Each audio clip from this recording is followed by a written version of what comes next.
Bonjour, je m'appelle Gwen Dubourg-Mieux, j'ai 45 ans, je suis photographe depuis 13 ans. J'ai débuté la photographie en 2010 en République démocratique du Congo, à Lubumbashi, puis à Kinshasa.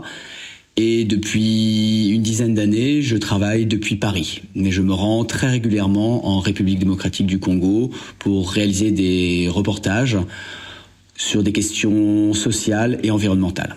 Alors non, cette photo n'a pas de titre. Elle fait partie de la série que j'ai intitulée Les Mangeurs de Cuivre. La photo a été prise au cercle hippique de Lubumbashi lors de l'annuel derby organisé par le richissime entrepreneur belge Georges Forest, parfois surnommé le vice-roi du Katanga. On y voit des cavaliers, tous blancs et vêtus de blanc, se préparer pour la compétition, alors que les employés de la société Malta Forest, propriété de Georges Forest, en tenue de travail, sont assis à même le sol et font une pause.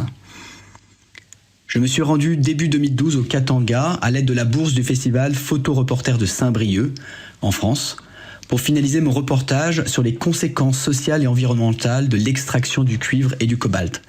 J'avais débuté ce reportage 2 ans auparavant, en montrant principalement les perdants de la libéralisation du secteur minier au Katanga, les anciens employés de la Gécamine notamment, mais aussi les creuseurs qui travaillent sans protection ni salaire, etc.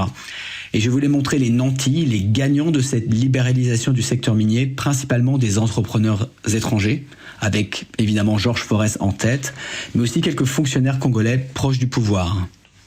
Avec cette image, j'ai souhaité illustrer le néocolonialisme qui sévit encore en RDC, et notamment dans la riche province minière du Katanga.